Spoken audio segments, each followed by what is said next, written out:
சீதை ராமரின் கதையை கேட்டு மகிழ்ச்சியோட இருங்க. அப்பனா சகோதர சகோதரிகளே, இது எத்தனையோ வருஷங்களுக்கு முன்னாடி நடந்தது. அந்த காலத்துல ஒரு ராஜா இருந்தாரு. அவருக்கு 3 மகாராணிகள் இருந்தாங்க. கௌசல்யா, கைகை, அப்புறம் சுமித்ரா. இருந்தாலும் தசரத மகாராஜாவுக்கு குழந்தைகளே கிடையாது. பிறகு தசரத மகாராஜா வசிஷ்ட மகரிஷி சொன்னதுபடி ஒரு பெரிய யாகத்தை நடத்தினாரு. அந்த யாகத்துல மகாவிஷ்ணுவே மகிழ்ச்சி அடைஞ்சாரு. தசரத மகாராஜாவோட வாரிசா நானே பிறக்க போறேன்னு அவர் அதுல முடிவெடுத்திருந்தாரு.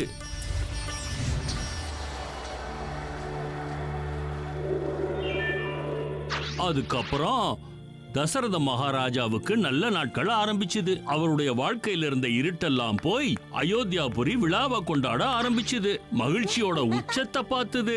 அந்த ராமர் ரூபத்துல தான் இப்ப வந்துகிட்டு இருக்கான் நம்ம பீம். கௌசல்யா மாதாவுக்கு ஸ்ரீராமர்னா ரொம்ப பிடிக்கும். கைகேயிக்கு பரதர்னா ரொம்ப ரொம்ப பிடிக்கும். சூரிய வம்சமே சந்தோஷம் அடையிற லக்ஷ்மண், சத்ருக்னன், சுமித்ராவின் பிள்ளைகள். விஸ்வாமித்திர மகரிஷி ஒரு நாள் அயோத்தியாபுரிக்கு வந்திருந்தாரு. உங்க ராம லட்சுமணன எனக்கு சிஷ்யனா அனுப்புங்க. நான் அவங்கள மகா வீரர்களா மாத்தி காட்டுறேன். அத கேட்ட மகாராஜாவும் அவரோட 3 மனைவிகளும் ரொம்ப சந்தோஷப்பட்டாங்க. வேதங்கள்லயும் சாஸ்திரங்கள்லயும் எவ்வளவோ அறிவை வளர்த்தாங்க. இப்படியே நாட்கள் போக போக 2 பேரும் தைரியசாலியானாங்க. விஸ்வாமித்திரர் அவங்க எல்லாருக்கும் எல்லாத்தையும் சொல்லி கொடுத்தாரு.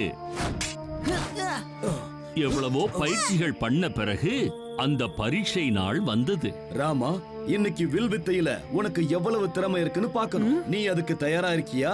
நான் தயாரா இருக்கேன் குருதேவா. உத்தரவுக்காக காத்திருக்கேன். ராமர் வில்லை எடுத்துட்டாரு. அம்பு குறி தவறாம இலக்க போய் அடைஞ்சது. லக்ஷ்மணனும் அவரோட முழு திறமைய காட்டி குறி தவறாம அடிச்சாரு. அத பார்த்த விஸ்வாமித்திரர் மகரிஷிக்கு ஒரே மகிழ்ச்சி தான். அவங்க கிட்ட இத சொன்னாரு. உங்களுடைய வில் திறமைய பார்த்து நான் ரொம்ப சந்தோஷமா இருக்கேன்.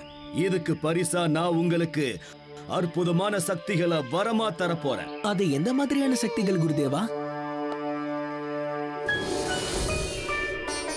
இதோ பாருங்க, திவ்ய அஸ்திரங்கள், அபாரமான சக்தி கொண்டவை. இந்த அஸ்திரங்களால நீங்க தாக்குனா யாரும் உங்க கிட்ட நெருங்கவே முடியாது.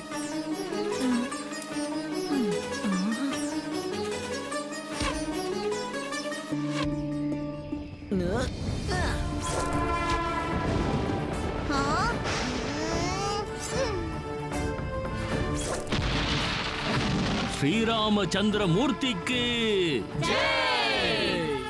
ஸ்ரீராமச்சந்திர மூர்த்திக்கு. நாட்கள் போக போக ஒரு நாள் விஸ்வாமித்திரர் மகரிஷி ராமரையும் லக்ஷ்மணனையும் காட்டுக்குள்ள கூட்டிட்டு போய் அங்க பயிற்சி பண்ணணும்னு நினைச்சாரு. திடீர்னு சுத்தி 4 பக்கமும் இருட்டு அவங்கள சூழ்ந்தது. ஏதோ கருப்பு தீய சக்தி அந்த இடத்தையே ஆக்கிரமிச்சிருச்சு. ராமா, இது எல்லாமே அசுரமாயை. உங்ககிட்ட இருக்கிற சக்தி வாய்ந்த அஸ்திரங்களை அது மேல பயன்படுத்துங்க. கண்டிப்பா நீங்க சொன்னபடியே செய்யறோம் குருதேவா. ஸ்ரீராமர் திவ்ய அஸ்திரத்தை பயன்படுத்தினாரு. அவங்கள சூழ்ந்திருந்த இருட்ட சின்ன பின்னமாக்குனாரு. திடீர்னு அவங்க நின்னுகிட்டு இருந்த பூமி ஆட ஆரம்பிச்சது.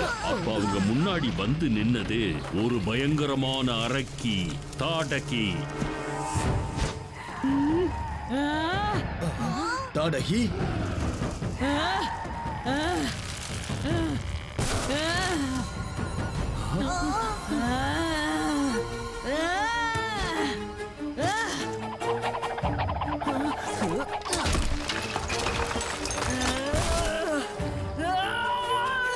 ராமா, அந்த அரக்கியை அழிச்சிடு.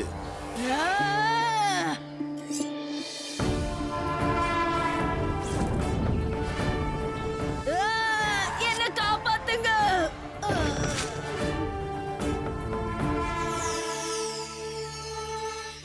அதன் பிறகு விஸ்வாமித்திர மகரிஷி அவர்கள் ஸ்ரீராமச்சந்திர மூர்த்திய மிதிலா ராஜ்யத்துக்கு கூட்டிக்கிட்டு போனாரு. அந்த நேரத்துல சீதா மாதாவின் சுயம்பரம் வெவ்வேறு மகாராஜாக்களோட நடந்து கொண்டிருந்தது. புஷ்பங்களோடவும் மகிழ்ச்சியோடவும் அலங்காரமா இருக்கிற ராஜசபை. ஜனக மகாராஜா சோகமா உட்கார்ந்துகிட்டு இருந்தாரு.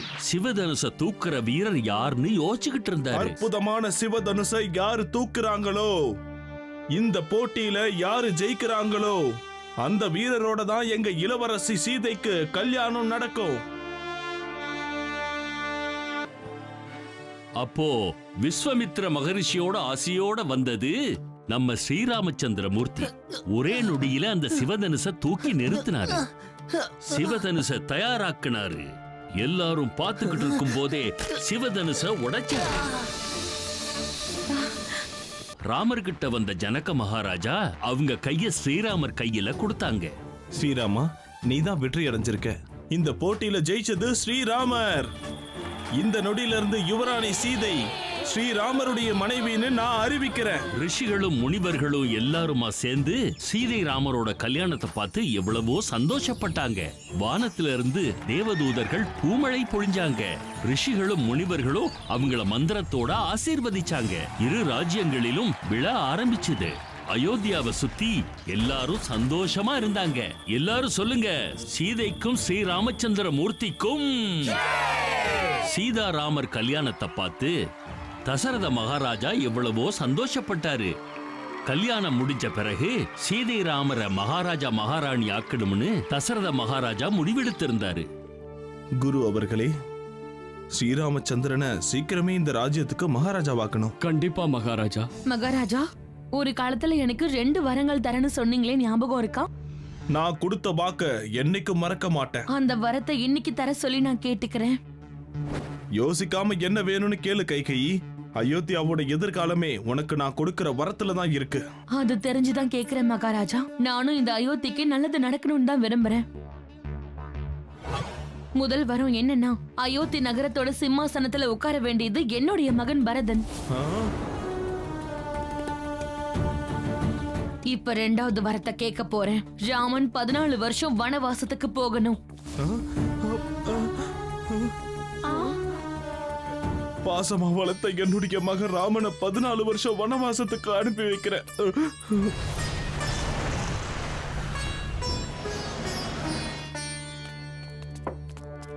நீங்க 2 பேரும் எங்க கிளம்பிட்டீங்க? உங்க கூட நாங்களும் வனவாசத்துக்கு வரோம் சுவாமி. வனவாசத்துக்கு போக வேண்டியதுன்னா அங்க ஒவ்வொரு நொடியும் கடினமா இருக்கும். எவ்வளவு கஷ்டம் வந்தாலும் அண்ணனுக்கு துணையா இருக்கிறது தான் சகோதர தர்மமாச்சே. தயவு செஞ்சு என்னையும் உங்க கூட வர விடுங்க சுவாமி. சந்தோஷம் வந்தாலும் கஷ்டம் வந்தாலும் கணவனுக்கு துணையா இருக்க வேண்டியது மனைவியின் தர்மமாச்சே. தயவு செஞ்சு எங்களையும் உங்க கூட வர விடுங்க சுவாமி. சீதை தேவிக்கு அந்த காட்டுல ஒரு ஓரம் பார்க்கும் போது ஏதோ மினுமினுக்கிற மாதிரி ஒண்ணு தெரிஞ்சது. அத பார்த்த உடனே ஏதோ சூரிய ஒளிதான்னு தப்பா புரிஞ்சுக்கிட்டாங்க. அப்ப புதருக்குள்ள இருந்து எட்டி பார்த்த ஒரு தங்கமான. சுவாமி, எனக்கு அந்த தங்கமான் வேணும். அண்ணா, அந்த தங்கமான் உண்மையாவே ரொம்ப அழகா இருக்கு. இருந்தாலும் தங்கமானா அந்த தங்கமான பார்க்கும்போது எனக்கு எதுக்கோ ரொம்ப சந்தேகமா இருக்கு. இல்ல சுவாமி, சந்தேகப்படவே தேவையில்லை. நான் சொல்றத கேளுங்க. அந்த மான் ரொம்ப அழகா இருக்கு. தயவு செஞ்சு இந்த மானை எப்படியாவது கூட்டிட்டு வரேன். நான் திரும்பி வரதுக்கு தாமதம் ஆகலாம். லட்சுமணா, நீ இங்கே காவலா இருந்து சீதைய பாதுகாப்பா பாத்துக்கோ. நீங்க கவலைப்படாம போயிட்டு வாங்கண்ணா. சீதா, லட்சுமணா, காப்பாத்துங்க. அதுக்கப்புறம் அவன் கையில இருக்கிற அம்ப வச்சு வீட்டை சுத்தி ஒரு சின்ன இடத்தை கூட விடாம லக்ஷ்மண ரேகைய வரைஞ்சு விட்டுட்டு போனாரு.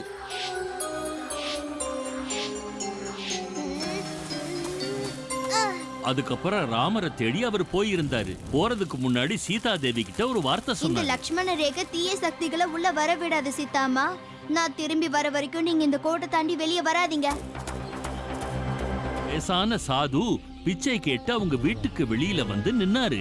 பவதி பிக்ஷாந்தேஹி, பவதி பிக்ஷாந்தேஹி. சீதை லக்ஷ்மண ரேகையை தாண்டி காலை இழுத்து வச்ச அடுத்த நொடியே சாது தன் உண்மையான உருவத்தை வெளிக்காட்டுனான். உண்மையிலே வந்தது சாதுவல்ல, ராவண பிரம்மா. அவரு சன்னியாசி கிடையாது, அரக்க மகாராஜன். அவரு சீதாதேவிய அபகரிச்சு அவரோட வானத்துல பறந்துகிட்டே அவரோட ராஜ்யத்துக்கு வந்துட்டாரு. கண்ணை மூடி துறக்கிறதுக்குள்ள அங்கிருந்து காணாம போயிட்டாரு. சீதா, ஒரு நொடி கூட தாமதிக்காம அவங்க சீதைய தேட ஆரம்பிச்சாங்க. சீதா, அம்மா,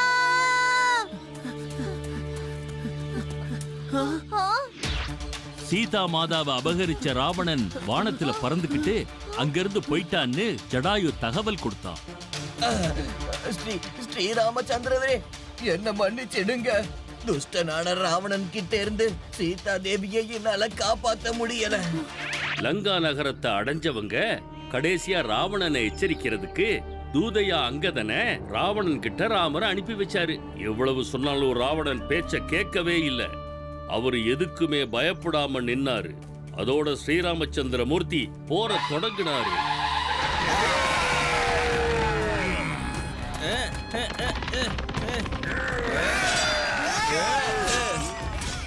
வானர சேனையே எவ்வளவோ தைரிய சாகசங்களோட ராவண சேனைய அழிச்சாங்க. அரக்கரோட சேனையே நடுங்க ஆரம்பிச்சது. வீர சூரர்களான அரக்கர்கள் எல்லாரும் தரையில சாஞ்சிட்டாங்க.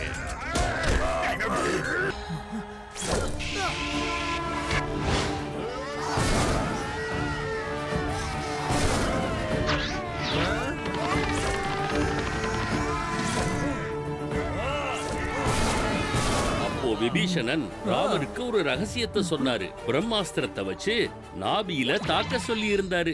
அப்பதான் ராவணனோட அழிவை பார்க்க முடியும்னு சொன்னாரு.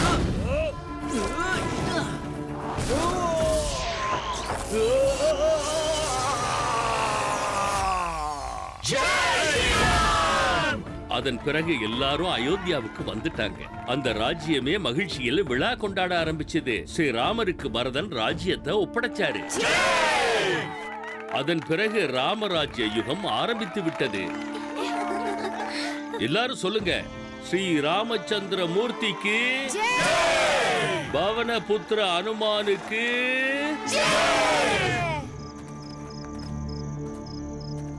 வாங்க எல்லாரும் ராமரை ஞாபகப்படுத்திக்கலாம். நல்லதுக்கு ரூபமான ஸ்ரீராமச்சந்திர மூர்த்தி ராவண ரூபத்துல இருந்த தீய சக்தியை இங்க நிக்க வச்சிருக்கோம். இப்ப நீங்க இங்க கேட்ட இந்த ராமாயண கதை மிக அற்புதமான ஒரு கதை.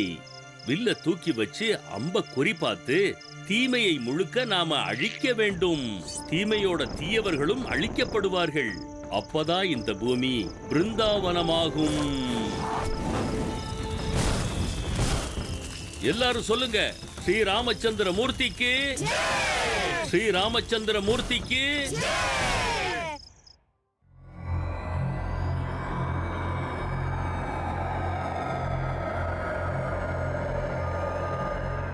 இது என்ன காடு கிருஷ்ணா? ஒரு மரம் கூட பசுமையா இல்லையே.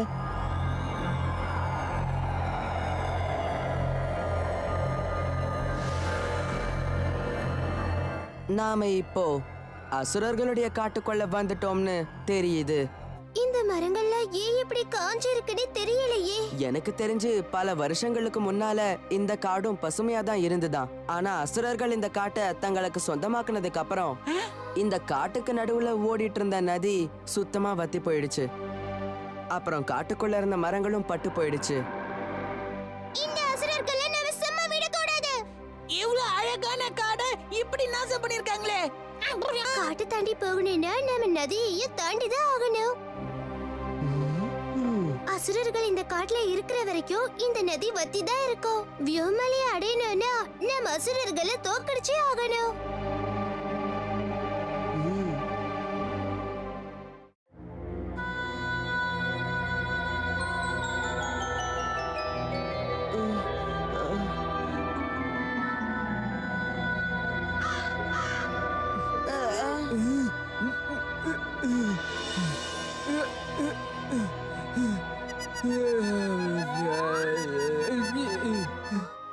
தைரியத்தை இழக்காத காளியா, நாம இன்னும் ரொம்ப தூரம் போக வேண்டியிருக்கு. அதோட காட்டுல இருக்கிற நதியும் வத்தி போயிருக்கு. அதனால நமக்கு அக்கம் பக்கத்துல தண்ணி கூட கிடைக்காது. குடிக்க தண்ணி கூட கிடைக்கலன்னா அப்புறம் அப்புறம் அப்புறம் என்ன ஆகும் தலைவா? நீங்க சொல்ல வந்தத சீக்கிரமா சொல்லுங்க. இந்த அசுரர்களுடைய காட்டுக்குள்ள அவங்க எப்ப வேணாலும் சட்னி ஆக்கிடுவாங்க.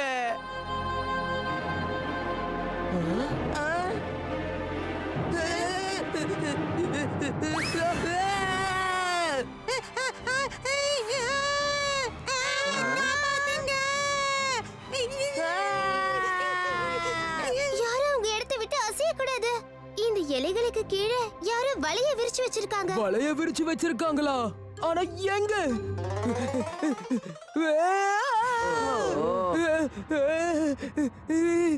யாராவது காப்பாத்துங்க. நாம இவங்க கிட்ட வசமா மாட்டிக்கிட்டோம். இன்னைக்கு நமக்கு பெரிய வேட்டை தான் கிடைச்சிருக்கு.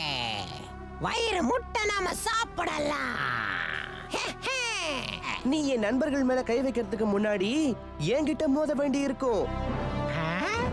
தயாரா? இந்த பீம்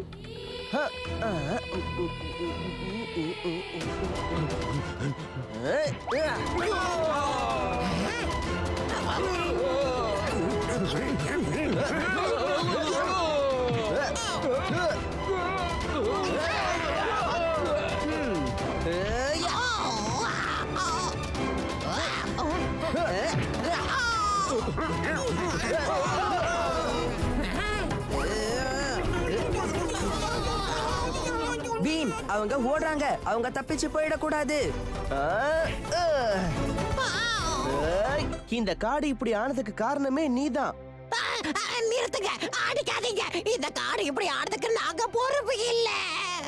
நான் இப்படி பண்ணல. நீ பண்ணலன்னா வேற யார் இப்படி பண்ணது? பல வருஷங்களுக்கு முன்னால சைத்தான அத்ரஸ்ல புடிச்சு கைது பண்ணி வச்சப்போ அவன் கையில இருந்த மோதிரம் இந்த காட்டுக்குள்ள இருக்கிற நதிக்குள்ள விழுந்துருச்சு. அப்ப மொத்த நதியும் வத்தி போயிடுச்சு. அந்த நதிக்கரை ஓரம் நான் போய் பாக்குறப்போ எனக்கு இந்த மோதிரம் அங்க இருந்து கிடைச்சது. அந்த மோதிரத்துக்குள்ள அந்த நதியோட கடைசி சொட்டு தண்ணி உள்ளேயே இருந்துருச்சு. இந்த மோதிரத்துல இருக்கிற ஒரு துளி தண்ணியால இந்த நதி வத்தி போச்சுன்னா இந்த மோதிரத்துல இருக்கிற தண்ணிய மறுபடியும் நதிக்குள்ள விட்டா மறுபடியும் இந்த நதி ஓடல இல்லையா? நானும் இந்த மோதிரத்தை எப்படியாவது உடைச்சு இதுக்குள்ள இருக்கிற தண்ணிய வெளியே எடுக்கணும்னு எவ்வளவோ முயற்சி பண்ணி பார்த்தேன். ஆனா முடியல. நான் எப்பவுமே எல்லார்கிட்டயும் சொல்லுவேன், முடியாததுன்னு எதுவுமே கிடையாது. பீம், நீ உன்னுடைய சக்திய எல்லாருக்கும் காட்டு பாப்போம்.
உங்க எல்லாருக்கும் ரொம்ப ரொம்ப நன்றி. உங்க எல்லாராலையும் தான் இந்த காடு பழையபடி செழிப்பா மாறி இருக்கு. படிப்படியாக முன்னேறுகிறான். ஆபத்தில் சிக்கவும் போகிறான். ஏன்னா நான் வளர்க்கிற என்னோட கிராகன் உன்னோட சந்தோஷத்தை அழிச்சு உன்னை சாம்பலாக்க போகுது.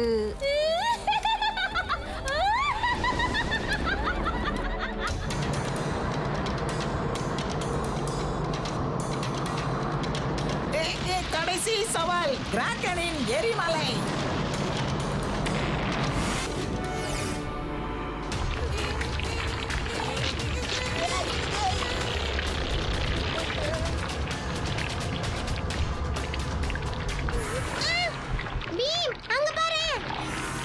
அது கீச்சக். அப்புறம் கியான்பூரோட ரஞ்சியும் இருக்கான். அப்படின்னா ஹேரா எல்லா மாவீரர்களையும் இங்க கைது பண்ணி வச்சிருக்காளா?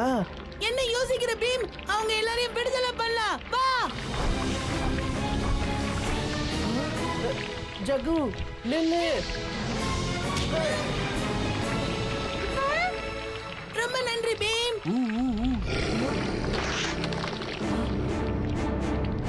நண்பர்களே, எங்கேயாவது ஒளிஞ்சுக்கோங்க.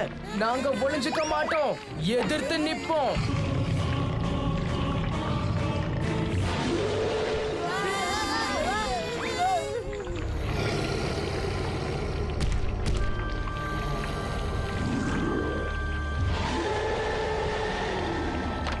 நான் இங்க இருக்கேன்.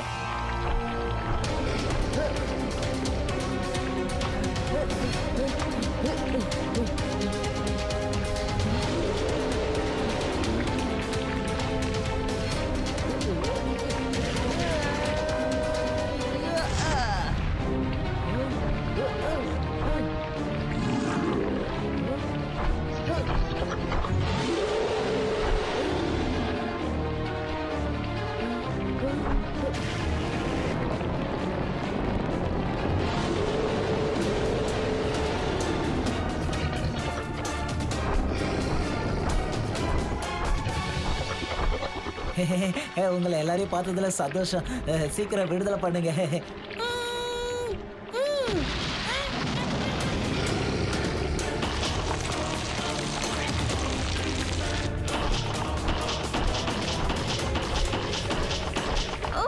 இது என்ன? கீரல் விழறதுனால எல்லாருமே இப்ப நெருப்புல விழ போறாங்க.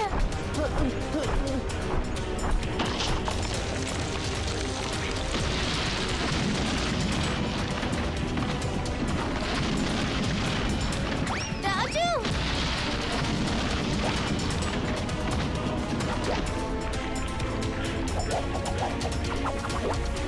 விட்டுறாதீங்க. எனக்கு என் கை வலிக்குது. கயிறை விட்டுறாத சுட்கி. என்னால முடியல.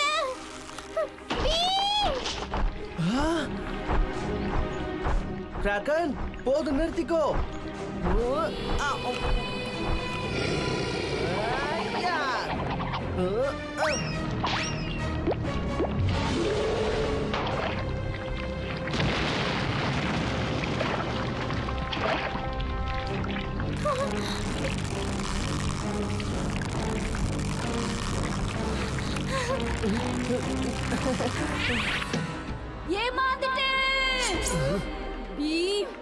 நான் ஆசையா வளர்த்த டிராகனை அழிச்சு பெரிய தப்பு பண்ணிட்டேன். உன்னை அழிக்கிறதுக்காக நான் கிளம்பிட்டேன்.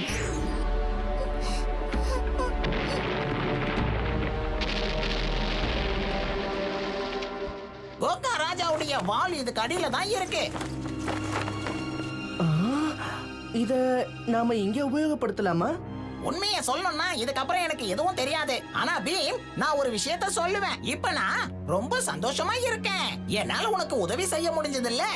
ஆனா நான் சந்தோஷமா இல்லையே.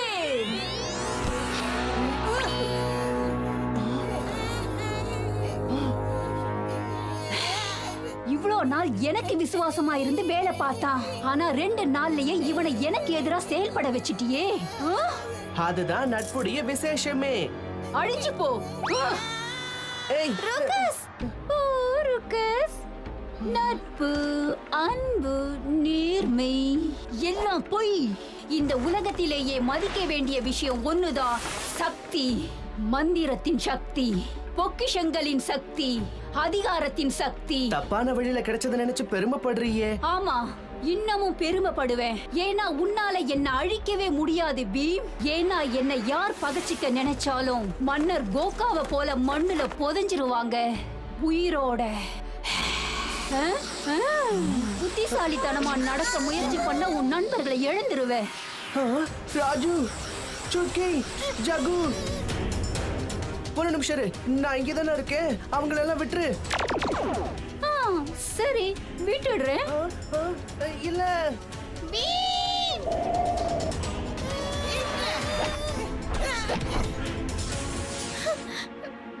ருக்கஸ், உனக்கு ஒண்ணும் ஆகலல்ல? நீ மறுபடியும் வந்துட்டியா?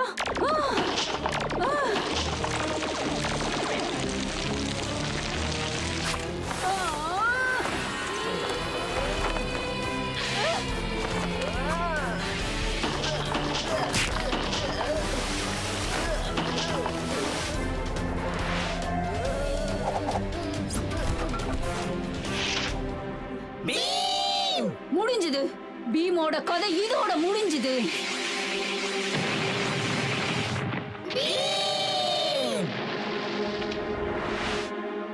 இல்ல, இப்படி எல்லாம் நடக்க கூடாது.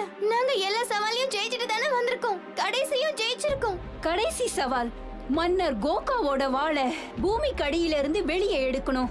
ஆனா அந்த வாள் பூமியில 1000 அடிக்கு கீழே புதைக்கப்பட்டிருக்கு. அதை எடுக்கவும் முடியாது, உங்களால தப்பிக்கவும் முடியாது.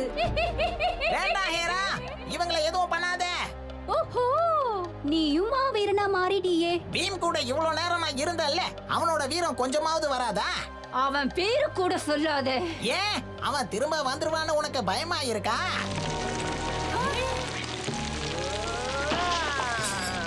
இது என்ன? இல்ல இல்ல, என்னால நம்ப முடியல. முடியாதுங்கிற வார்த்தையே எனக்கு தெரியாது. எதையும் முடிச்சு காட்டுவான் இந்த பீம்.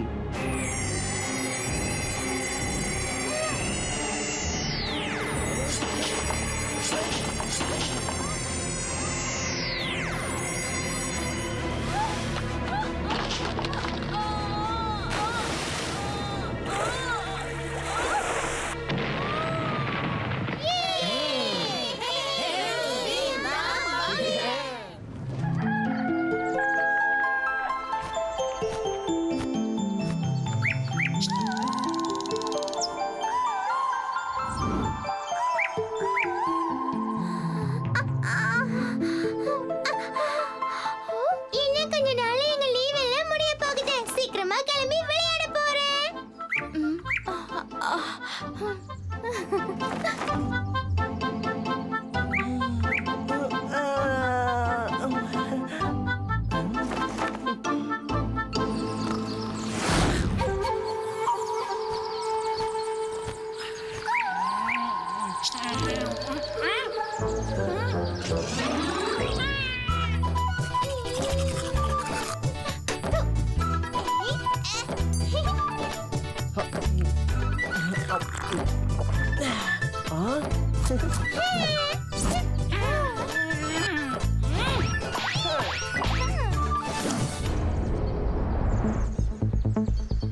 அப்போ முடிவாயிடுச்சு. பால்ல கை படவே கூடாது, காலால தான் விளையாடணும்.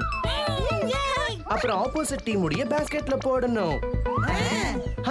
பாஸ்கெட்ல யாராவது போட வரும்போது பாலை தடுக்கிறதுக்கு நீங்க உங்க கைய பயன்படுத்தலாம்.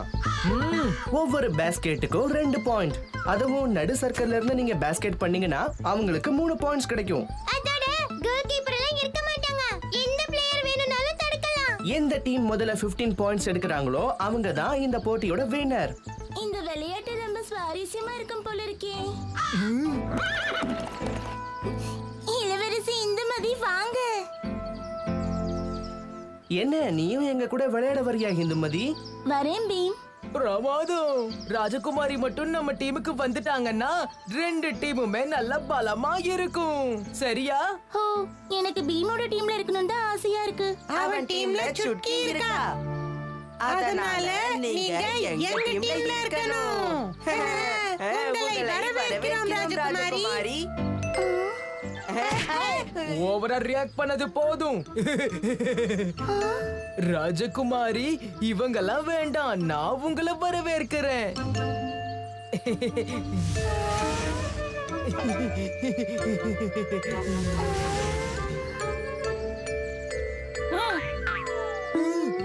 என்னப்பா, அப்படியே லுக்கு விட்டுட்டு இருக்க போறியா இல்ல விளையாட வர போறியா? சொல்லு.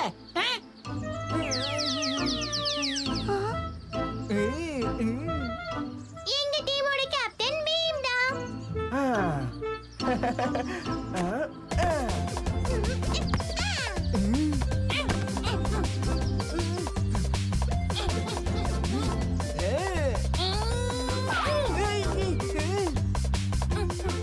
நீ பிரமாதமா ஆடுற. அதோட கோலையும் நீ நெருங்கிட்ட. நீங்க கவலைப்படாதீங்க தலைவா, நான் போய் அவனை தடுக்கிறேன். இல்ல, நான் தான் போய் அவனை தடுப்பேன்.